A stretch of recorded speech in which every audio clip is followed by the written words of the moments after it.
Pemirsa, tidak hanya belajar ilmu agama, di pondok pesantren satu ini santri bisa menimba pengetahuan umum dan juga keterampilan mereka. Ya, santri lulusan pesantren ini juga mampu bersaing dengan lulusan sekolah umum dan masuk ke berbagai perguruan tinggi negeri di Indonesia.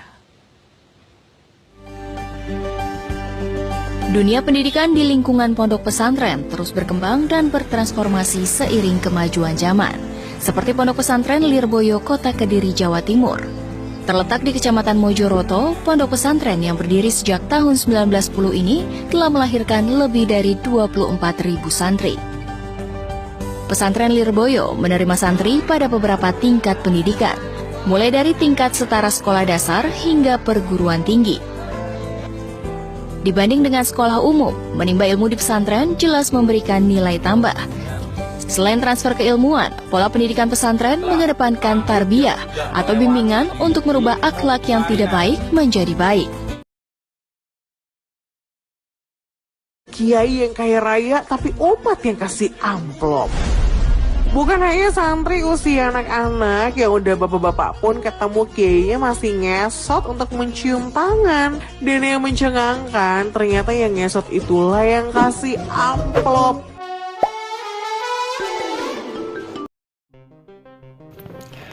Assalamualaikum warahmatullahi wabarakatuh. Apa kabar teman-teman semuanya? Semoga kita selalu dalam lindungan Allah Subhanahu wa taala. Teman-teman semuanya, apa yang ingin saya sampaikan tolong disimak baik-baik ya. Saya tidak mendukung ke sana dan kemari, tapi saya mengambil jalan tengah yang terbaik. Jadi begini, kalau saya memandang sebetulnya ya dua-duanya salah. Pertama, salah pesantren itu juga ada salahnya.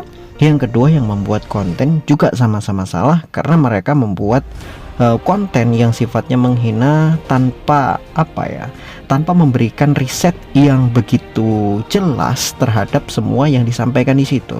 Karena yang saya lihat dari tontonan yang disampaikan oleh Trans 7 itu, dia nyomot dari berbagai macam pesantren dijadikan satu, kemudian dikomentari semua seolah-olah pesantren NU semuanya begitu, padahal tidak semua begitu gitu loh. Jadi yang membuat orang marah itu seakan-akan semua pesantren NU begitu, semua kiai begitu, semua santri NU begitu, seolah-olah semuanya sama, padahal tidak seperti itu.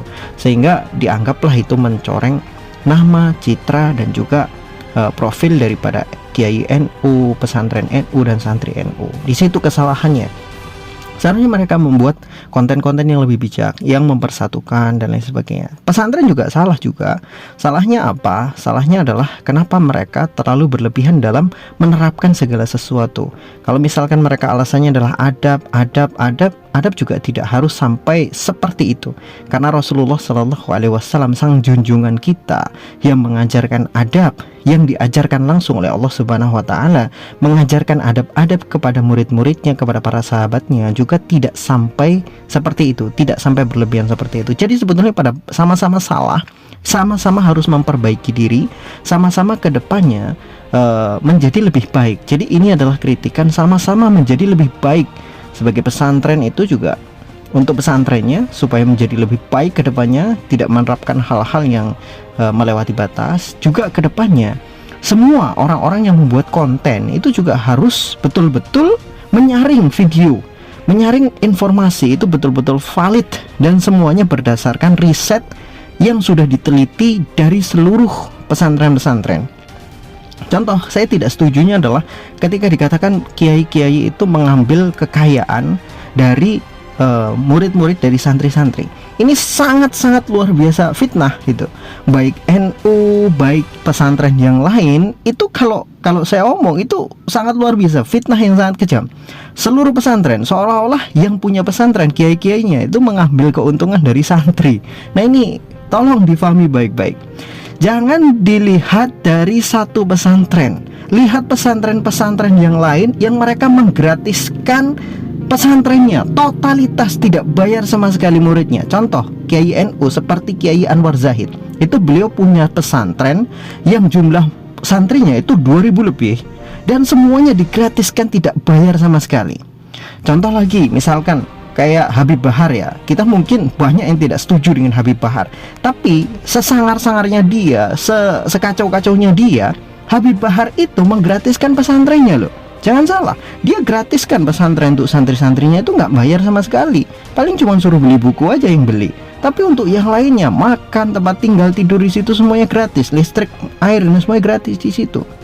Contoh lain itu di kota Metro ada sebuah pesantren yatim milik salah satu tokoh yang cukup terkenal di kota Metro, beliau Ustadz Mustoto. Itu nama pesantrennya adalah Bina Ruhama.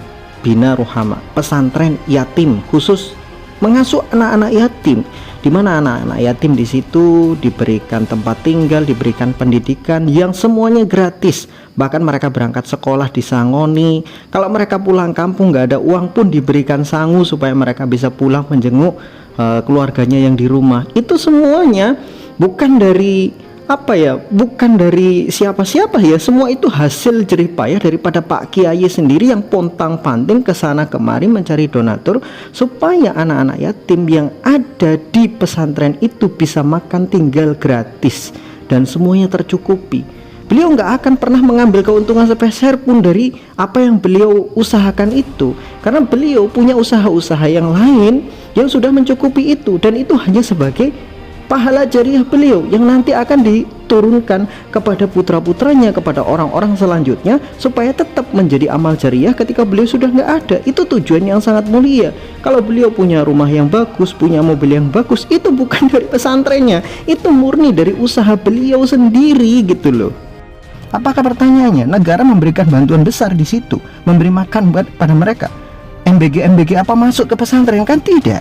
Mana sekarang kita tanya, MBG itu apakah masuk ke pesantren? Kan tidak. MBG hanya masuk ke sekolah-sekolah tertentu saja, tidak semua sekolah masuk, apalagi pesantren. Sampai sekarang belum tersentuh MBG. Wallahualam kalau misalkan sudah ada, saya nggak tahu. Tapi sampai sekarang yang saya lihat masih belum ada pesantren yang mendapatkan MBG. Dan kami sudah membuat pesantrennya betul-betul gratis, dan kami nggak ngambil untung dari situ.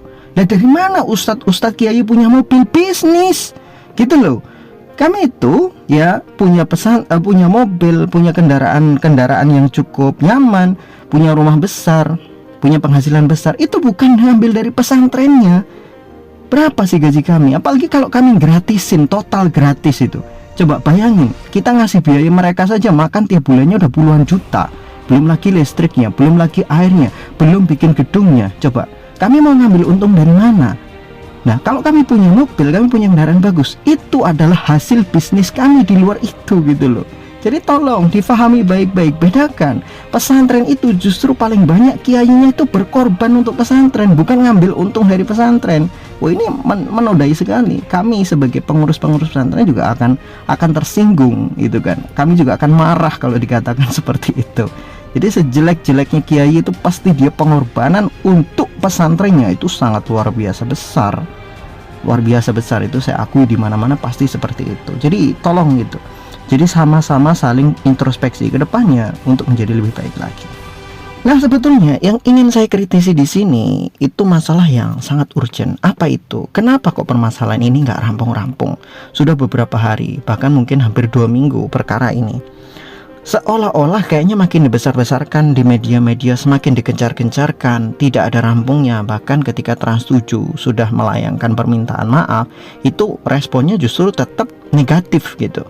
Seolah-olah kalau enggak semua pelakunya ditangkap semua atau dipecat semua, atau mungkin Trans7-nya tutup gitu. Seolah-olah mengarah ke situ. Kenapa kok ini terus diperbesar, diperpanjang sampai menjadi seperti ini? Nah, ini yang jadi permasalahan adalah saya melihat ada gelagat untuk mengalihkan isu pada hal-hal yang harusnya kita fokus ke sana. Ada beberapa kebijakan-kebijakan pemerintah yang seharusnya kita fokus di sana. Ada kasus-kasus yang berusaha ditutupi dengan adanya kasus ini, yaitu Trans7 dengan pesantren ini. Seolah-olah ini menjadi momen bagi orang-orang yang berada di atas, yang punya jabatan, bagi mereka untuk menutupi kasus-kasus mereka, menutupi pokoknya sesuatu yang harus ditutupi gitu, karena mereka nggak punya momen. Nah, momen ini kayaknya bagi mereka, wah ini kesempatan, ini harus diperbesar, harus diperlebar, harus diperpanjang. Jangan sampai kemudian kasus ini berhenti. Nah, nanti kalau orang sudah kasus ini berhenti, dia akan fokus kepada kasus-kasus besar yang terjadi pada negara. Seperti kemarin, dana reses yang sudah ditetapkan oleh DPR. Kemudian kasus-kasus korupsi, belum lagi kasusnya Bahlil yang merencanakan ke depannya BBM itu ditambah dengan etanol 10%. Itu kan kasus-kasus besar yang harusnya kita fokus ke situ kan. Tapi karena kita ini lagi dialihkan isu untuk fokus ke pesantren lawan Trans 7, kita akhirnya lupa dengan kasus-kasus besar itu gitu loh. Nah ini kita itu kan harus cerdas, muslim harus cerdas. Jadi kalau kita mau mengkritisi itu, kita jangan tinggalkan hal-hal yang lebih urgent daripada itu, yang menyangkut negara kita, masa depan negara kita ini mau dibawa kemana. Jangan sampai elit-elit yang di atas itu semena-mena gitu loh. Belum lagi apa yang saya analisa gitu, sampai perkara Trans 7 ini tadi itu dibawa ke DPR, dirapatkan di sidang DPR, seolah itu betul-betul peristiwa yang mengancam kedaulatan negara RI.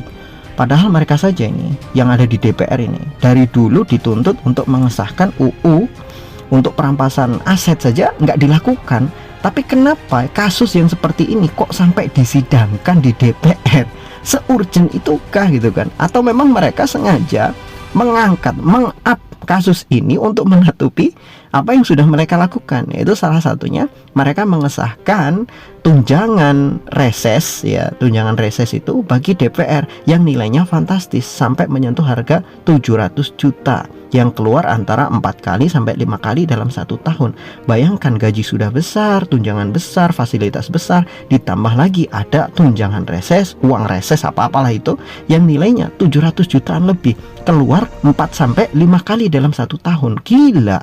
Dan kita sekarang diadu domba di bawah ini antara Trans 7 dengan santri. Dan ini dibawa ke DPR. Kemudian digodoklah di DPR, dimasak di DPR. Sampai sekarang kan belum selesai permasalahan ini. Seolah-olah ini nih kayak, oh ini momen bagus sekali nih untuk menutupi hal-hal yang mereka lakukan. Coba kita berpikir cerdas begitu. Kita ini sedang dimanfaatkan loh, diam-diam. Ya ini bukan berarti saya nuduh, enggak. Tapi ini kan pengalihan isu. Saya merasa betul-betul kayak pengalihan isu. Jadi tolong bagi kita semuanya untuk fokus kembali bahwa negara kita ini juga mengalami ancaman yang lebih besar daripada sekedar Trans 7 lawan pesantren. Ada hal yang harus kita fokuskan ke sana, yaitu masa depan negara kita mau dibawa kemana. DPR yang kadang bikin aturan-aturan gak jelas ini, kita juga harus mengkritisi itu.